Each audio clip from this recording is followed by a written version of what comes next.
to Haunted Reader. I'm Elizabeth. Each week, I'll sit down and tell you what book I'm haunted by. I'll give an in depth summary of the book and some of my thoughts at the end. While I mostly read horror and thriller books, occasionally we'll have some fantasy and young adult books as well. Disclaimer that I forgot to add at the beginning of last week's episode. I am currently doing this podcast completely by myself, editing the intro, outro music, and recording. So I am aware that the editing might be a little rough, but bear with me, I'm learning as I go. Now, a reminder, the book that we're covering this week is the second part of Stephen King's It. And a disclaimer that this book contains violence, bullying. There's also a sex scene that's a little uncomfortable in this book at the end. And there might be a few other trigger warnings here that I'm forgetting. Now, let's get back into Stephen King's It. If you remember where we last left off, they were starting to remember some things from their childhood and why they were called back to Derry to face it. And where we left off, Mike had just officially became part of the Losers Club. He was the last missing member. So let's get into it. Back in present day, the rest start showing up to the library, all with booze in hand. Together, they began to remember that while they were digging out their clubhouse, Mike brought a photo album and memories started to click. Mike excuses himself to get a six-pack, and in opening the fridge, balloons tumble out and inside he finds Dan Uris's head. It as Stan tells Mike that they can't win without Stan, then starts to roll towards Mike. Richie calls for Mike, but Mike tells the others to come in. It flashes back to when they were all kids. In this flashback is when they hung out with Mike for the first time. Rock fight, and they tell Mike that they are consider themselves the Losers Club. About Pennywise and their plan to kill him, in which Mike tells them about seeing Pennywise himself. Mike tells them of his second meeting with it when Pennywise followed him on the 4th of July parade route, and then tells them about seeing it as the giant bird. Bill and the others go to the library to do more research while Mike and Bev go home. A week later, Mike brings his father's photo album to the Barrens. Discuss some of the things that they will need to finish the clubhouse. After they were done, they sat down to look at the photo album.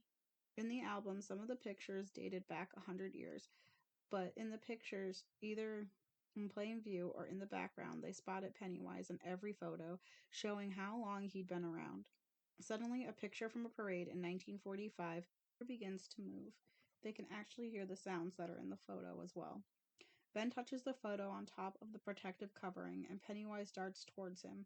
The plastic bulges, and it takes the form of their different fears. After closing the book, they work to make Stan come to terms with it being real.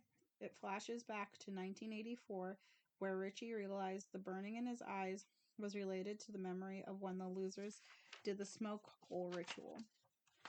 Ben explains he found it in a research and Native Americans did it to help them make decisions on where to move their tribes. Make a smoke hole and burn green wood. Those who lasted longest would have visions on what to do. They decided to try it. They prepared everything, and once ready to try it, is when they decide to tell Bev that she should be the lookout. Realizing this is because she's a girl, Bev forces them to play fair and draw matches to be the watch. Bev lights one and puts it out and into the bunch. They all pick unburnt matches and realize it means that they are all meant to do it. First out is Stan, then Ben, then Eddie, Bev, and last was Bill. Richie and Mike shared the vision. The hole appears bigger and they walk out into a clearing. They realize that they are in the Barrens, in possibly prehistoric times. As they are walking, they hear and feel a large vibration. As it grows closer, they realize it's a spaceship. It crashes into the ground, and Mike and Richie run. They wake up to realize the others had pulled them out. The others explained they pulled them out because it sounded like they were screaming from far away. Mike and Richie tell the others what had happened and how it had always been there.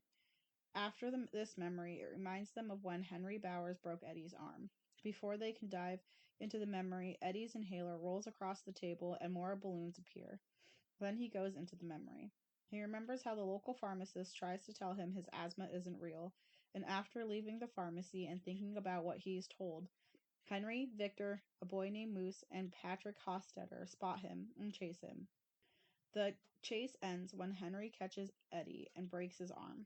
While in the hospital, he dreams of his mother chasing off his friends, while Pennywise applauds her. When he awakes, Eddie tells his mother he knows his medication isn't real, and that he will remain with his group of friends even if she doesn't like it. Later, his friends return. Bill tells Eddie the plan to make the silver coins into slugs, and that Bev will be the one to take the shot, since she, at practice, was the best one. Bev shares a memory she had of Patrick and Eddie after Eddie is done.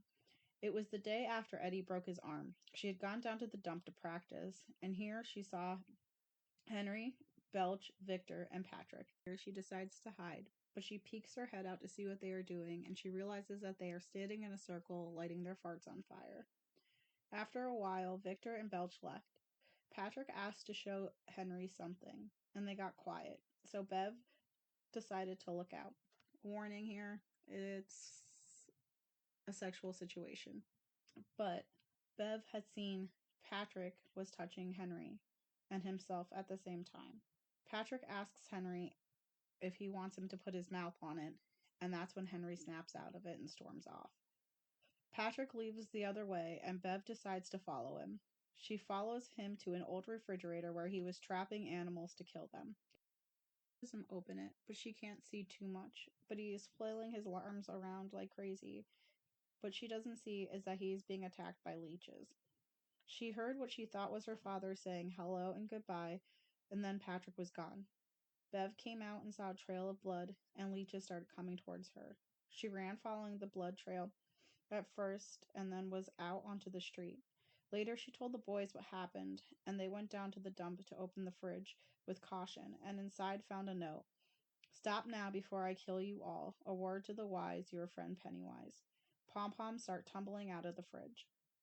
After Bev shared her memory, Ben goes into his memory about making the silver slug. Two silver slugs together at Bill's house, and then the next day they returned to the house on Neilbot Street.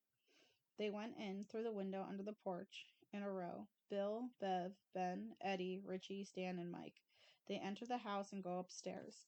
In the kitchen, they find a large rat that Bev almost shoots at. Walking through the house, they find a pinup magazine, and as an adult reflecting on this memory, Bev realizes that the woman on the cover of the pinup magazine was Mrs. Kirsch, but she doesn't realize that at the moment as a child. Ben feels a voice begin to invade his mind, and they enter a hallway that keeps changing. Bill breaks the wall to show them that the hallway isn't real. Then a door opens, and they see a giant black monster come through the door. As they slam it, they begin to hear horrible screams. Mike realizes the screams are actually a moose blower that he has on the farm with his parents. They make their way to a bathroom. While here, it comes up through a pipe in the form of a werewolf. It attacks Ben. Bev takes a shot but misses, and then the werewolf slashes Ben in the chest. Bev shoots again and hits it in the eye. Bev goes to fake a third shot, but it takes off back down the drain before she can. Ben thinks over where the power of the slugs comes from, and then one of my favorite lines in the book happens next. Nothing much else happened for the next 2 weeks. That brings us to the fourth interlude. Here Mike talks about the cycle in 1905 and the Claude Harrocks and the Silver Dollar affair when Claude brutally murders a few men in the Silver Dollar bar. After this, Mike says this is when he knows it is time to make the calls, to bring them all back. Brings us to the final battle. This section, the paragraphs go back and forth between past and present, starting with the present. They are getting ready to leave the library when the old scar on their hands they made as kids opens up. Quickly, they grab hands and make a circle. As they do this, a power flows through them, and the library starts to shake, and the door slams shut. After it ended, they realize their memory fully has returned. They all leave. Bev and Bill leave together, and she tells him she remembers when her father found out her friends were boys. He begins to beat her and yell at her for hanging around with boys, and while this is happening, she realizes her father's eyes are empty, and it had invaded his mind. She takes off, and he chases her all the way down to a spot by the barrens. Behind a hedge, and he continues to look for her. She began her way to the barrens, not realizing Henry and his friends were following her, and Henry had found a new switchblade that morning after hearing a voice telling him to kill her. Back in the present, Mike is still in the library cleaning up when he feels like he is being watched.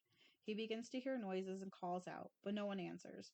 Then he sees a shadow. He pulls a letter opener out of the drawer. As the shape gets closer, he realizes it's Henry Bowers. Henry explains he calls it the Moon Voices, helped him get out, and he hitched his way there. Mike tries to tell him if they made it out in 1958, and so did Henry, that means it wants to end Henry as well. It reappears as Stan's head, yelling, "Kill him!" Henry stabs Mike in the thigh, and Mike stabs Henry in the stomach. Henry stumbles out of the library. Mike calls 911. Pennywise tries yelling at Mike to keep him from making the call. Unsure if anyone on the phone can hear him, he starts asking for help. In 1958, Henry is yelling to Bev, and they begin to chase her. And Bev tries to flag down a car. It stops to help her, but Henry scares the woman away, and Bev kicks Henry in the balls and runs. Back in the present, Bill and Bev go back to the townhouse, and they cheat on their spouses with each other. During this, Bev remembers she had slept with all of them when they were kids. Bill explains it was her way of getting them out of the tunnels. Back in the past, Bev runs into the Barrens with Henry and them behind her and sees Ben is in the clubhouse. They hide in there as Henry and the rest run past them. Realizing they lost Bev and knowing they have a clubhouse nearby, Henry has Belch wait behind while they look on, not realizing he's standing right on top of their clubhouse. They are inside the clubhouse. Ben confesses to Beverly that he is the one who wrote the postcard for her. They're also talking and they realize that it is using Henry. And Ben tells her that the others are out and they should be coming back soon. That's when they decide Henry must be gone, and they get out of the clubhouse. In the present, Henry had crawled and hid in bushes, and remembers chasing Bev in the past. A voice had told him to wait and watch, so he told the other two boys to wait with him. While waiting, he remembers how he found the knife in his mailbox that morning with balloons with the faces of the Losers Club on them. The return address said Bob Gray. He threw the box and goes inside and uses the knife to kill his father before going with Victor and Belch. As he remembers this, Bev and Ben came out of the clubhouse. Henry says they will follow them to find the others. Shows up to pick Henry up, and the driver is pretending to be Belch. It drives Henry to the townhouse with a list of who's in what rooms, and he gets out of the car and heads to Eddie's room. Back in 1958, the losers all catch up to each other on the street, and Bev tells them they can't go down to the Barrens because Henry is down there, and Bill tells them that they are going there anyway. They start returning to the Barrens. A huge storm begins to brew. Henry reaches Eddie's room and attacks Eddie as he opens the door. Henry re-breaks Eddie's arm, and Eddie hits him with the glass water bottle, killing him. He calls Bill's room to tell him what happened. And then, back in 1958, they reach the clearing. Bill realizes no place is safe because the town lets it take the kids. As they are talking about this, Henry and them come out and start throwing rocks at them. As they are running away, Bill tells Ben to lead them to the sewers. They reach the pump and open it and begin to climb in. They reach the bottom and wait for Henry to come down, but he sees they are waiting and goes back up and starts to throw rocks at them, pushing them further into the sewers. They realize it's time to face it and use the ritual of Chud and start making their way. Back in 1987, Tom has a dream in which he is Henry, chasing the losers in the tunnel. He woke up realizing it was a crazy dream, and then spots a balloon light up and leading to the door. Tom hears voices coming from it, and he listens to them. Side note, I just realized earlier at some point I said 1985 instead of 1987, and I'm very sorry. End of side note. Audra also has a dream, but she is Bev in the tunnels. She wakes up and hears a voice in the bathroom. Frightened, she calls Bill's room out at the townhouse, but no one answers. After hanging up, it appears on her TV, and in fright, she grabs her purse and runs out to her car. Once she reaches her car, Tom approaches her. To Eddie's room, after talking about what happened, Bev calls Ben and Richie, who agree to come down. But when she tries to call Mike, a cop answers the phone and tells her he was injured. Bev hangs up and Richie calls the hospital pretending to be a doctor and tells the others Henry attacked Mike. They decided it was time to go and face it. They drive down to the Barrens and get to the sewers and realize it's already open. They think it might be from when they opened it earlier as kids, but realize that it has to be more recent because of the markings that were on top of it. As they look down, they find a purse underneath, and Bill recognizes it immediately as Audra's purse, and they begin to climb down. In 1958, we get things from its perspective. It talks about how it and the turtle are the oldest things in history. It also says how it created Derry as a killing pen, but the Losers Club was something new because it couldn't kill them right away. And they caused it pain, and how for the first time ever it was afraid. The Losers Club was making its way towards it in the tunnels. They are decently far into them when they find Patrick's body and hear that Henry and the others are following them. And then they hear a loud scream, knowing one of them was killed. We also get its view in 1985 and that it is still afraid and disappointed Henry didn't kill Mike, but would send a nurse to do it in the morning. It was happy it had Audra trapped in its deadlights. Last powerful thought before going comatose of, oh dear Lord, it's female. But Tom had dropped dead of shock immediately. It thinks about how it goes after children because their fears are simpler than adults, but it can use adults to do its will. The Losers Club also taught it that belief can work both ways and harm it. After their attack, it hid, but it was aware they made a pact to return. Bill takes off through the tunnels looking for Audra, and the others follow. They find the bodies of Victor and Belch. They go a little further and find Patrick's body again and Audra's wedding ring. In 1958, they go further and find a sanitation worker's body and hear Henry still following. Then a giant eye creature fills the tunnel. Eddie sprays it with his inhaler, saying it's battery acid, and hurts it, and the rest begin to attack it until it disappears. Further, and then a bird begins to attack them. Mike gets it with a knife while Stan yells what he believes in, and it takes off.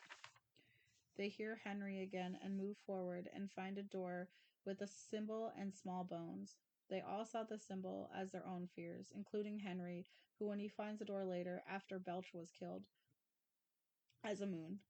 Bill opens the door, and in 1987 they make their way to the door, and Bev realizes she thinks Tom brought Audra. As they are walking, they hear a dragging sound. Bill, who hears the town bell go off once, which was wrong, and the rest of the town also knew something was wrong. It goes back to the tunnels where they can hear the dragging sound getting closer. As they look, they see Georgie is coming towards them. Now Georgie is telling Bill that it is his fault that he died, and the others tell Bill that he needs to fight it. He begins to yell the phrase that he remembered from when he was a child, about he thrust his fist, and it recoils. While in the tunnels, an epic storm had started in Derry, and it was destructing the town. Mike wakes up and calls for a nurse, and the nurse comes in to him. In the tunnels, the group all feel something is wrong with Mike and make a circle. Bill yells, "Send him our power." In the hospital, Mike is being attacked by the nurse, and he feels a surge of power and smashes a glass on the nurse's face. In the tunnels, they can feel that Mike is okay now, and they walk up to the door. They open it and see it is a giant spider, and also realize that it is a female and pregnant. Bill steps forward to start the ritual of Chud. In 1958, Bill steps up to it for the ritual of Chud, and Richie and Ben try to help. The ritual in 1958. Bill initiates the ritual, but is thrown by it and into the void and runs into the turtle. The turtle won't help Bill, and Bill realizes there is another final other in this place, and that it is trying to throw him into another world. The turtle tells him he must help himself. Bill realizes he has to do Chud mentally and bites down into the tongue of it mentally. And in his father's voice, he yells. He thrusts his fist against the post and still insists he sees a ghost. And it screams. Bill commands him to bring him back. It slams Bill back into his body and begins to retreat. The lights start to die and the webbing begins to fall. Some of the web gets on Stan, and they realize it'll hurt them if the webbing touches them. Bill wants to go after it, but they realize they need to get out. And then back in 1987, we have The Ritual of 1987. Bill is back in the void. It has thrown him, and Bill goes to bite in and misses. The others realize something is wrong, so Richie steps in and manages to bite into its tongue, and it tries to shake him off. But he bites in harder and manages to find Bill. Richie starts to lose his grip and mentally yells out for help. Eddie steps up and sprays his inhaler into its eye, hurting it. He yells for Bill to come home and sprays the inhaler again into its mouth, and it bites Eddie's arm clear off, and Eddie collapses. As Eddie collapses, Bill and Richie come back, and right as they get to Eddie, Richie jokingly calls him Eds, and Eddie says, "Richie, don't call me that," and dies. Outside, the town of Derry is being destroyed by the storm and freak accidents. Back in 1958, the losers are trying to find their way out of the tunnels and realize Eddie has suddenly lost his sense of direction and everything was getting fuzzy. In their minds, part of this story that happened in 1958 made me a little uncomfortable to read, I'm not gonna lie. And it's because Stephen King probably went into way more detail than he should have, given the context that it is covering. But to spare you all the details, Beverly sleeps with each individual boy in the Losers Club in order to make them closer as friends again, so they can find their way out of the tunnels. Ben is screaming that Eddie is dying. Richie, Bill, and Ben go to chase after it, and Ben sees that its eggs are laying all over the ground, and he begins to crush them. It can feel they are chasing it and killing the eggs. Bev remembers what she did with them in the tunnels. Afterwards, Eddie's sense of direction comes back and they make their way out. In 1987, the town is in shatters. Bill and Richie find it and attack it. Richie gets severely injured, but Bill attacks until it's dead. After it dies, Bill looks for Richie and carries Richie out. Outside, downtown has completely collapsed. Bill yells for help and Ben comes to him. Richie begins to wake up and Ben says he's got all of the eggs killed. They make their way back to the entrance and Bill picks up Audra. Richie wants to take Eddie's body, but they agree to leave it and begin to make their way out. As they go through the tunnels and see light, they realize the road above collapsed and climb out and see people standing on the street. They flag down an ambulance for Audra and take in their surroundings. It flashes back to them making a pact in 1958 to return if it ever returns to Derry. Which brings us to the last interlude after they kill it. Mike writes about how Ben and Bev leave Derry together, that Richie also leaves, but Bill stays because Audra is in a catatonic state. She can move, but she can't speak and is doll-like. They stay at Mike's while he's in the hospital. One day, Bill decides to take Audra out on Silver and rides as fast as he can down to Main Street. As he gets close to Main Street, he yells, "Hi-ho, Silver, away!" And Audra snaps back. Mike talks about how they will all forget over time, as they are beginning to, including him this time. And there is the full summary of Stephen King's It. I absolutely love this book. I also love the movies, but I can see why it was such an issue trying to get all of this context into one movie. I thought the first movie will always have a place in my heart, and it was well done. And again, the newer movie also really well done. But I see why things like the turtle or the other It were power were left out of these stories. It was probably hard to find a place to fit everything and make it all cohesive without going into such great detail the way the book does. There were a few times that at first it was hard to follow while reading this book because of the constant going back, and I found myself checking which year I was on, especially towards the end. There was also uncomfortable topics in this book as well, such as abuse and what happened between the losers in the tunnel, which I'll be honest was probably the one thing that made me the most uncomfortable, given that they're children. But overall, Stephen King does an amazing job at telling a story and world building and character building. And with this book, it's just so easy to lose yourself. I was finding myself up all hours of the night just reading. I think I finished this book in about 3 weeks.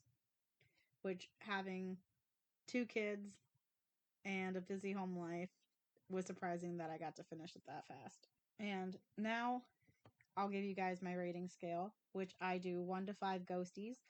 1 is the worst, 5 is the best. And I give this book a 4 rating, 4 ghosty rating, mostly because I just found that the description that he gave in the tunnel scene between Bev and the losers doing what they were doing kind of unnecessary. I'm aware that Stephen King was a lot of drugs at the time. I understand that.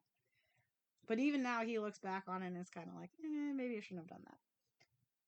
And it just took me a little too far out of my own comfort zone, to be quite honest about that. The world of it was a mysterious place, and the losers were so lovable, and Henry was perfectly hateable, which is, while at the same time you did feel bad for him given his home life and his parents and how everything was there, which just made it even more of an enjoyable reading experience. I honestly, to compare the books and the movies is kind of like comparing apples and oranges. You can't really do it because the movies in their own right are great, but the books will always be better because there's just so much detail that you can pack into a book that you can't pack into a movie. Well, that is my entire episode on it, both sections. I hope you guys enjoyed them. I enjoyed reading it and getting to talk about it. So, with that being said, I hope you guys will take the time to please rate and review the podcast if you can. And also, I am now on YouTube. I managed to get the YouTube channel up and running. I'm on Instagram as well, and both accounts are under Haunted Reader Podcast. If you have any book recommendations or any tips or feedback that you'd like to send to me, you can email them to ahauntedreader@gmail.com. And until then, stay spooky and keep reading. Bye.